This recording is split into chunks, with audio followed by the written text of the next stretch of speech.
కానీ మీరు ఏం చేస్తామని చెప్పి అధికారంలోకి వచ్చిన తర్వాత ఈరోజు 65 రోజులు గడిచినటువంటి విషయాన్ని వారికి గుర్తు చేస్తూ ఉన్నాను.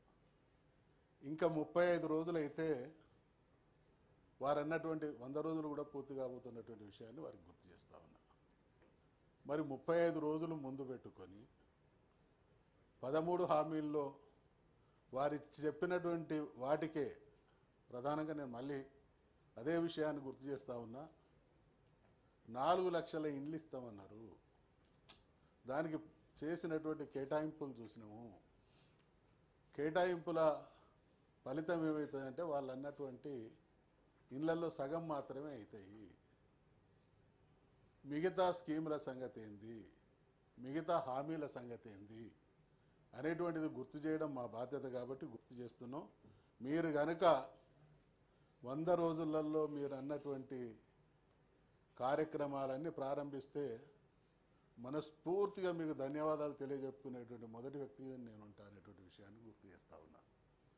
మేము ఖచ్చితంగా ఒక బాధ్యతాయుతమైనటువంటి అపోజిషన్ పార్టీలో ఉన్నాం కాబట్టి మీరు ఇచ్చినటువంటి హామీలు నిలబెట్టుకోవడం కోసం నిరంతరం మిమ్మల్ని ప్రశ్నిస్తూనే ఉంటాం. ప్రజల పక్షాన ప్రజలకు న్యాయం జరిగేటువంటి పందాతో ముందుకు సాగుతామనేటువంటి విషయాన్ని కూడా మరొకసారి మనవి చేస్తూ ఉన్నా అధ్యక్ష. అదేవిధంగా ఈ ఎస్సీ ఎస్టీలకు సంబంధించి చేవెళ్ళ డిక్లరేషన్ అధ్యక్ష, ఎస్టీలకు కేటాయించినటువంటి నిధులు,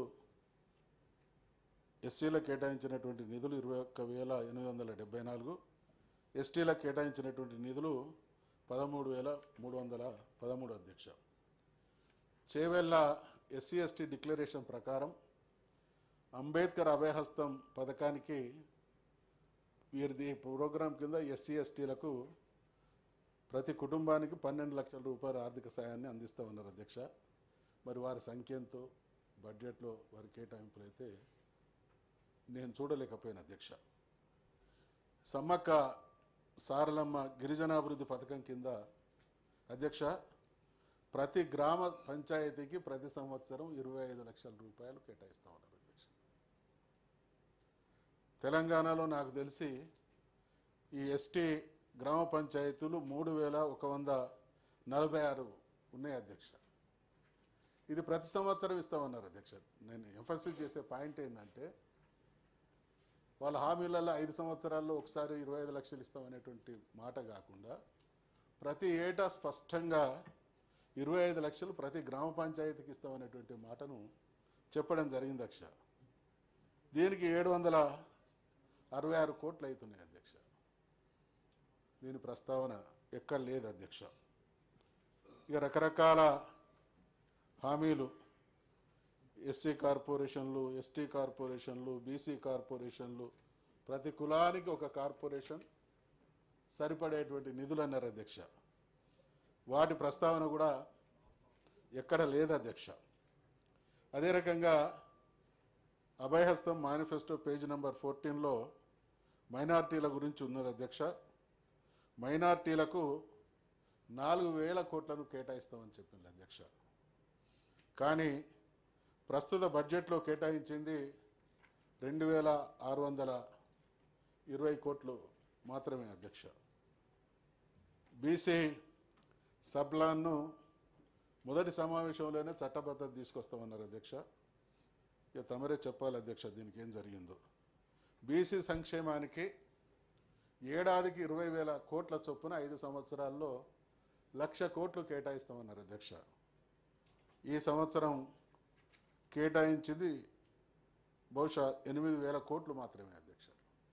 అంటే 1,00,000 కోట్లలో 20 కోట్లలో 8 కోట్లు అని అంటే 40% మాత్రమే అధ్యక్ష. ఒక్కొక్క స్కీమ్ 30%, 40%, 50%. కొన్ని స్కీములు అనేక హామీల విషయంలో మాత్రం ఆ ఊసే లేనటువంటి పరిస్థితి బడ్జెట్ ప్రసంగంలో ఉన్నది అధ్యక్ష. మండలానికి ఒకటి చొప్పున ఇంటర్నేషనల్ స్కూల్స్ చాలా అద్భుతమైనటువంటి కాన్సెప్ట్ అధ్యక్ష. వారు ఈ పథకాన్ని సక్సెస్ఫుల్గా పూర్తి చేయాలని కోరుకుంటూనే మరి అటువంటి దానికి పైలట్ ప్రాజెక్టుగా ఈ సంవత్సరం 500 కోట్లు పెడుతున్నారు అధ్యక్ష. చాలా సంతోషం. రాష్ట్రంలో 614 మండలాలు ఉన్నాయి అధ్యక్ష. ఈ 614 స్కూళ్ళకు ఈ మధ్యనే నా మిత్రుడు ఒక ఆయన ఇంటర్నేషనల్ స్టాండర్డ్ స్కూల్ ఒకటి పెట్టిండు అధ్యక్ష. ల్యాండ్ కాస్ట్ కాకుండా వాళ్ళు పెట్టినటువంటి స్కూల్కు అయినటువంటి ఖర్చు 30 కోట్లు అయింది అధ్యక్ష. ఒకవేళ అదే ప్రామాణికంగా తీసుకుంటే ఈ 600 స్కూళ్ళను కంప్లీట్ చేయాలంటే 18,000 కోట్లు కావాలి అధ్యక్ష. మరి ఎన్ని సంవత్సరాలు పడుతుంది అధ్యక్ష? 5 సంవత్సరాల కాల పరిమితి కోసం ఈ ప్రభుత్వం ఎన్నుకోబడ్డది. అంటే ఆ మొత్తం కంప్లీట్ కావాలంటే సంవత్సరానికి 4-5 వేల కోట్లు పెట్టాలి. ఈ సంవత్సరం 500 కోట్లే పెట్టిండ్రు. వచ్చే సంవత్సరం నుంచి ఇంకొక 1000 కోట్లు ఎక్కువ పెట్టాల్సినటువంటి పరిస్థితి ఉంది అనేటువంటి విషయాన్ని మీ దృష్టికి తీసుకొస్తున్నాం అధ్యక్ష. వైద్య ఆరోగ్యం బీఆర్ఎస్ ప్రభుత్వం 12,161 కోట్లు గతంలో కేటాయించింది అధ్యక్ష.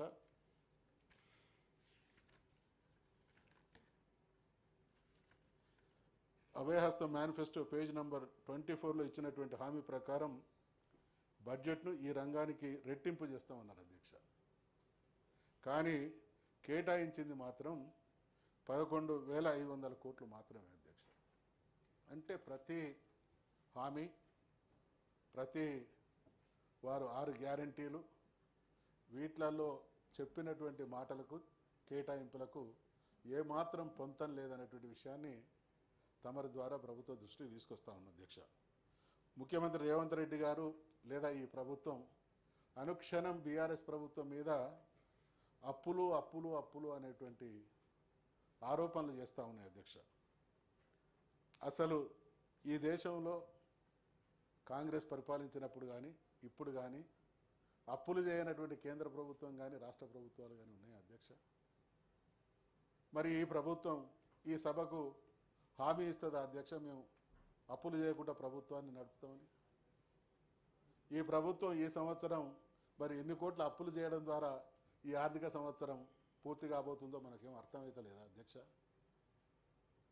అందుకనే వాస్తవాలను వక్రీకరించి తెలంగాణ ప్రజలకు ఇచ్చినటువంటి హామీలను నెరవేర్చడంలో వీరి ద్వంద్వ వైఖరిని నేను ఈ చర్చ ద్వారా తీవ్రంగా నిరసిస్తున్నా అధ్యక్ష.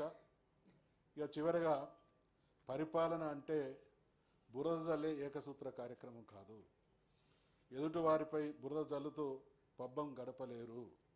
గత ప్రభుత్వంలో తప్పులు జరిగితే చట్టపరమైన చర్యలు తీసుకోండి, కానీ తెల్లారి లేస్తే పాడిందే పాటగా చులకన కాకండి. అసలు విషయాల నుండి పారిపోకండి. ఇక ఈ బడ్జెట్ ప్రతిపాదనలు వీళ్ళ ప్రభుత్వ పనితీరు నాకు ఎట్లా కనిపిస్తున్నది అంటే అధ్యక్ష, అంజనేయుని తోకంత హామీలు. నేను రీట్రేట్ చేస్తున్నా అధ్యక్ష. అంజనేయుని తోకంత హామీలు,